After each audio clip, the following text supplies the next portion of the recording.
कथक भारत की प्राचीनतम कलाओं में से एक है और आज इस परंपरा को आगे बढ़ा रही हैं डॉक्टर पारुल पुरोहित वत्स, जो एक प्रसिद्ध कथक कलाकार हैं, शिक्षक हैं, लेखक हैं। इन्हें राजस्थान संगीत नाटक अकादमी द्वारा युवा पुरस्कार से भी नवाजा जा चुका है। तो चलिए स्वागत करते हैं। स्वागत है आपका doctor Parul. Doctor Parul, a very warm welcome to you. नमस्कार, thank you so much. Auspicious day नहीं हो सकता आपसे चर्चा करने का। आज मोक्ष एकादशी भी है और जब भी रस की बात होती है तो सबसे पहले श्री कृष्ण को याद किया जाता है। तो डॉक्टर पारुल, आइए शुरुआत करते हैं। तो सबसे पहले हम आपसे ये जानना चाहेंगे, आपके कथक करियर की शुरुआत किस प्रकार हुई? कब आपने सोचा कि आपको कथक सीखना है, इसमें कुछ कर दिखाना है? देखिए, मेरा जो कथक के अंदर सफ़र रहा है इसका पूरा श्रेय मेरे माता पिता को जाता है। मेरे पिताजी श्री मधुकांत पुरोहित जी जो हैं, जोधपुर में मेरा जन्म हुआ है, तो उन्हें किसी ने ये गाइडेंस दी कि आपकी बेटी जो है बहुत अच्छा नृत्य करती है, परंतु अभी जो क्यूट लग रहा है बहुत उसके ऊपर, वो जब वयस्क होगी तो उस वक्त वही चीज़ अश्लील सी लगने लग जाती है। तो अगर आपको चाहिए कि बच्चा करियर में आगे बढ़ाए नृत्य को, तो आप इसे क्लासिकल नृत्य सिखाइए।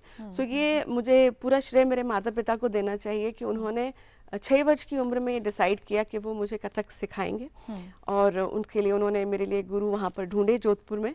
और शुरुआत अजमेर से हुई, मानक गुरु जी थे, और उसके बाद में मेरे जो प्रथम गुरु जिनके मैं गंडाबंद शिष्या भी हूँ, स्वर्गीय श्री खेमचंद प्रकाश जी, तो उनके साथ मेरी ये जर्नी शुरू हुई जयपुर घराना में। और बस यही शुरुआत थी। और आपके नृत्य में अगर देखा जाए तो जयपुर के साथ लखनवी अदाएं भी दिखती हैं। देखिए, मेरा 16 वर्ष की उम्र में चयन हुआ था। नृत्यग्राम करके एक गुरुकुल खोला गया था स्वर्गीय प्रतिमा बेदी जी द्वारा बेंगलोर में। तो वहाँ पर सारी जो उस वक्त 8 क्लासिकल डांस फॉर्म्स थे वो सारे सिखाए जाते थे। तो कथक में मेरा चयन हुआ था और वहाँ पद्म विभूषण गुरु कुमुदनी लाखिया जी के अंडर में वहाँ पर सेलेक्ट हुई थी। तो वहाँ पर जब मैं कुमी बहन से सीखने लगी, तो कुमी बहन ने दोनों जयपुर और लखनऊ घराना दोनों की ट्रेनिंग ली है कथक केंद्र से और अपने गुरुओं से। तो और उनका अपना एक स्टाइल है, तो इस करके जो है प्योर जयपुर, फिर उसके बाद में मेरा जो है वो थोड़ा पीछे रह गया और कुमी बहन का स्टाइल जो है वो मैंने ज़्यादा, और उसके अंदर जो है अभिनय की तरफ शुरू से मेरा काफ़ी झुकाव रहा है। तो कुमी बहन के सानिध्य में ये इतना कुछ सीखने को मिला और शायद इस वजह से मेरे नृत्य में जो है लखनऊ और जयपुर दोनों की छाप दिखाई देती है। जी, तो आपकी अगर शिक्षा की हम बात करें तो अभी आपने अपने गुरुओं का जिक्र किया, इसके अतिरिक्त आपने ट्रिनिटी कॉलेज ऑफ लंदन से भी पढ़ाई की है और आपने पीएचडी भी किया है। पीएचडी में आपका जो विषय था वो श्री कृष्णा, कथक और ठुमरी। तो उस शोध के क्या हाइलाइट्स हैं, वो ज़रा आप हमें बताइए। देखिए, कृष्ण जो है वो ऑब्वियसली कथक के अंदर जो है कृष्ण बहुत ही महत्वपूर्ण है, क्योंकि पूरा हमारा अभिनय पक्ष जो है वो श्री कृष्ण पर, बाकी और भी भगवान हैं जिनके ऊपर की बहुत सारी रचनाएं हैं, परंतु कृष्ण हमारे हृदय के सबसे करीब है। तो कृष्ण के साथ 6 वर्ष की उम्र से जुड़ाव हो गया था। और उस वक्त तो जैसे सिखाया जाता है कि भाई कृष्ण ये हैं या कृष्ण ये हैं, तो जैसे जो गुरु बताते हैं उसी तरह से हम फॉलो करते थे। परंतु कृष्ण कब सखा बने, फिर कब उनसे प्रेम हुआ, कब वो आराध्य बने, समझ नहीं आया। लेकिन हाँ, जब पीएचडी के टॉपिक की बात पे डिस्कशन हुआ तो कृष्ण के इर्द गिर्द ही कुछ करना था। और उसके अलावा मेरे लिए बहुत इम्पोर्टेंट है कि लिटरेचर जो है वो सामने आए। मुझे शुरू से बहुत शौक रहा है लिटरेचर का।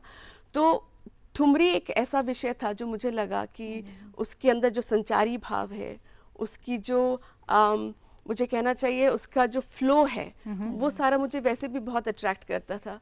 तो व्हाट बेटर देन द नृत्याभिव्यक्ति ऑफ श्री कृष्ण ठुमरी थ्रू कथक। इसके ऊपर मैंने कार्य हम किया। इसको सुन रहे हैं, श्री कृष्ण का नाम आपने ले लिया है और मोक्ष एकादशी भी है, तो अगर हम कुछ देख पाए इस नृत्य की झलकियाँ।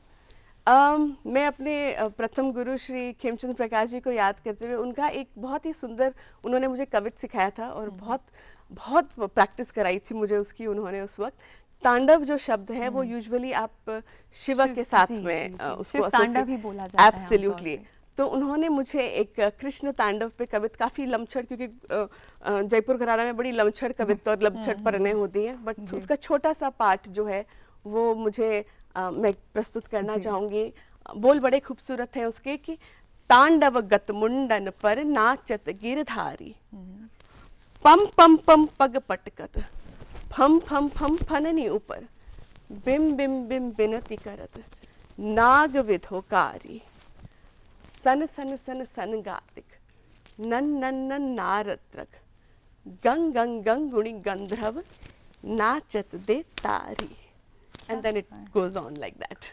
क्या बात है। जी, आई थिंक इसमें सारे एलिमेंट्स थे, सब कुछ देखने को मिलता है। क्योंकि आप विनती भी हो गई, प्रेम भी हो गया जी। और फियर्सनेस भी हो गई, so it is a very beautiful composition. और मैं गुरु को याद करते हुए आज जी। नृत्य में आपने अभिनय की बात करी, अभिनय की क्या इम्पोर्टेंस रहती है, क्या मुद्राएं होती हैं और अभिनय में क्या क्या एस्पेक्ट्स होते हैं? देखिए, हमें एक चीज समझनी पड़ेगी वेरोनिका जी कि नृत्य जो है वो आउट ऑफ लाइफ नहीं है, it is a style of life. क्योंकि हम सारे सोशल एनिमल्स हैं, तो हम कम्युनिकेशन के थ्रू एक दूसरे से कनेक्टेड हैं, और नृत्य जो है वो कम्युनिकेशन है। सो वो शब्दों के परे, कि अगर मैं आपसे कह रही हूँ कि चलो, लेकिन मैं कह रही हूँ चलो, बता दिया, तो आपको समझ आ जाएगा कि चल 5 मिनट रुक के फिर चलना है। सो सेम वेज अभिनय जो है इन डांस, वो आपके टेक्निकल एस्पेक्ट, क्योंकि जब आप शुरुआत करते हैं तो माला, जब आप शुरुआत करते हैं तो उस वक्त आपके साथ में ये होता है कि आप जो है फुटवर्क, चक्कर, टेक्निकल पार्ट्स, ये सारा कुछ करते हैं। परंतु शास्त्रीय नृत्य या संगीत का जो एम है वो है मोक्ष प्राप्त करना। अब देखिए वीडियो भी हम देख रहे हैं जी, कितनी सुंदर, और जैसे आर्ट वर्क इंट्रिकेट होता है, मुझे लगता है इतनी इंट्रिकेट मूवमेंट्स होती हैं, इतनी बारीकियों पे ध्यान दिया जाता है। आप देख रहे हैं कितनी खूबसूरती से हाथ कितनी सरलता से रखे हैं, लेकिन उसमें भी कितनी खूबसूरती है डॉक्टर पारुल। बहुत ही सुंदर। एब्सोल्युटली। जब आप वैलिडेशन के लिए नृत्य करना बंद कर देते हैं ना वेरोनिका जी, तब ये चीज आपको धीरे धीरे समझ में आती है कि मैं तो मोक्ष प्राप्त करूंगी ही अपने नृत्य के थ्रू, परंतु मेरे जो दर्शक हैं वो जब मुझे नृत्य करते हुए देखेंगे, सो उनको भी वो डिवाइन फीलिंग आनी चाहिए, उन्हें लगना चाहिए। और दैट इज द रीजन कि अभिनय इज वेरी इंपॉर्टेंट। क्योंकि वही वाली बात जो मैंने आपसे पहले कही थी कि कब आप सखा हैं, कब आप आराध्य हैं, और कब आपसे प्रेम हो गया, और कब आप स्वयं के अंदर आपने श्री कृष्ण को आत्मसात कर लिया, या जो भी आपके आराध्य हैं उनको आत्मसात कर लिया, सो फिर आपको वो छवि मुझ में दिखेगी कि अरे you know. So the whole idea of शास्त्रीय साधना इसीलिए बोलते हैं उसको, and it's a very internal and a very personal thing. मतलब मैं आपको करवा नहीं सकती, मैं आपको टेक्निक सिखा सकती हूँ, परंतु उसका भाव to come from within. Absolutely. And your aim, what do you aim? क्या आप मोक्ष की प्राप्ति चाहते हैं, या आप वैलिडेशन चाहते हैं कि बस मैं जाऊं और लोग तालियों की गड़गड़ाहट हो और बस मेरी फोटोग्राफ यहाँ आए वहाँ आए, या मैं इससे पैसा कमाऊं, या what do you want out of it?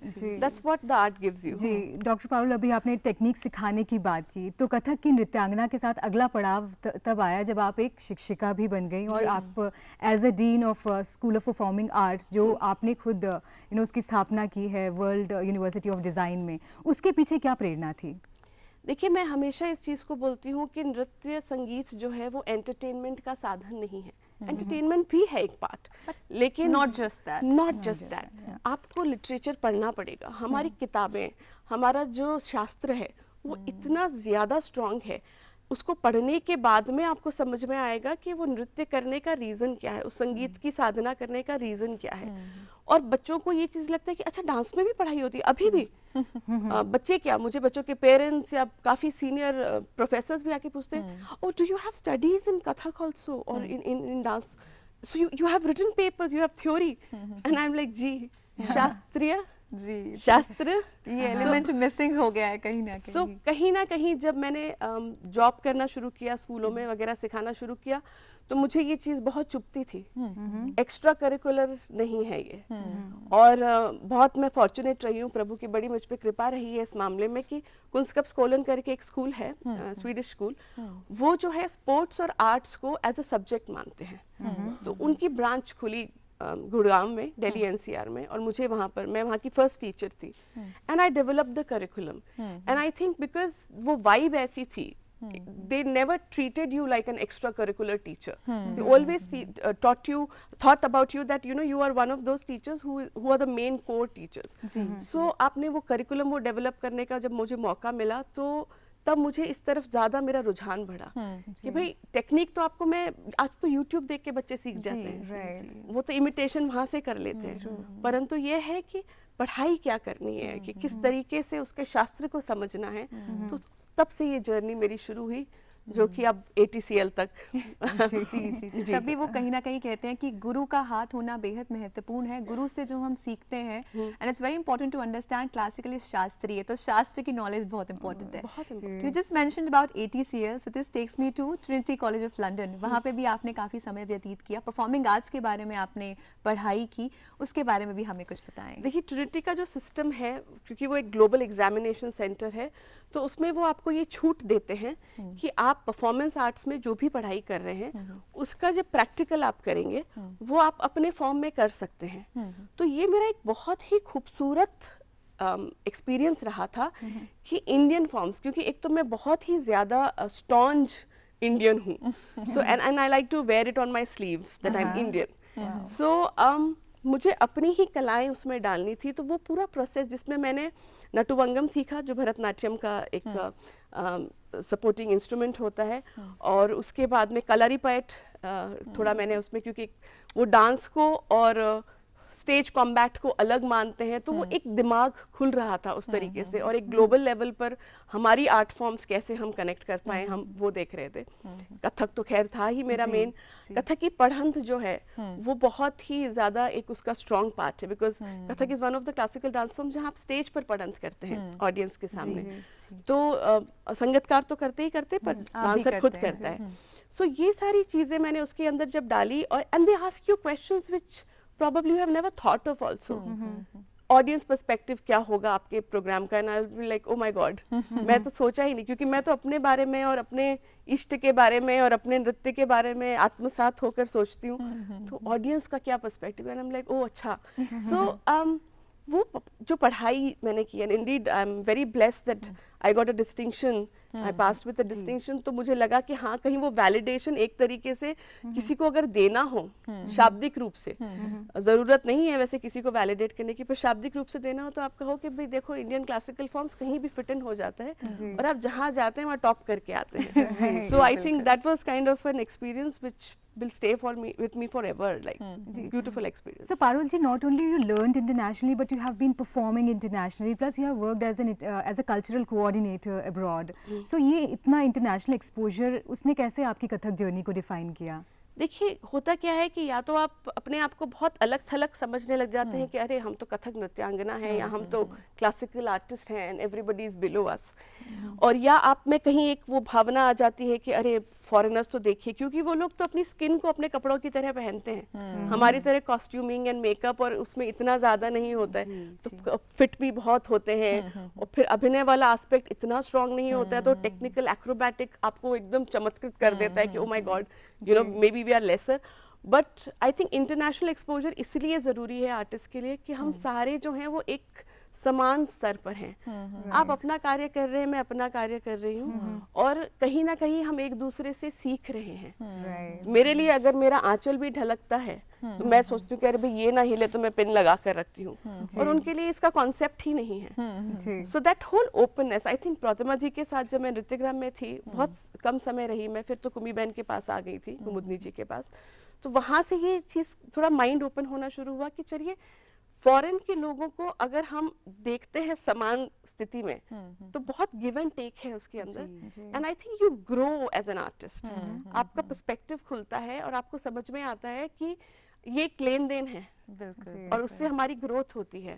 So I think ये बहुत एक अच्छा मेरे लिए जीवन में रहा है, and thanks to my husband Ankush, हम ट्रैवल बहुत करते हैं, तो मैं बेटे को भी साथ में हम खींच कर इसीलिए लेकर जाते हैं अथर्व को कि भैया दुनिया देखो और समझो कि हम सब एक हैं, एक जैसे हैं। तो कहीं आपको अंग्रेजी नहीं आती है तो किसी को हिंदी नहीं आती है, so that kind of a confidence building I think as an educator कि इंटरनेशनल एक्सपोजर से आया। जी, वसुदैव कुटुंबकम जिसको हम कहते हैं। Absolutely. जाते जाते डॉक्टर पारुल, अगर हम कुछ और देख पाएं, अगर आपके नृत्य की कुछ और झलकियां देख पाएं। मैं आपको गाऊंगी तो नहीं मैं, परंतु शाब्दिक रूप से बताऊंगी कि मेरी पसंदीदा ठुमरी है, और शायद उससे मैं ये प्रूव भी कर पाऊँ कि कैसे हमारा शास्त्र को समझना जरूरी है। सिर्फ 2 लाइनें हैं कि हारी मैं तो हारी, गिरधारी नाही माने मोरी। तो जो शुरुआत होती है तो वो सखी है या राधा है, जो भी है, तो वो नाराज है और वो जो है यशोदा का आंचल खींच के कह रही है कि हारी मैं तो हारी, गिरधारी नाही माने मोरी, या बिल्कुल स्टेप्स के साथ कि हारी मैं तो हारी, गिरधारी नाही माने मोरी। लेकिन जब कृष्ण से नजर मिलती है तो वही हारी जो है वो हारी में बदल जाता है।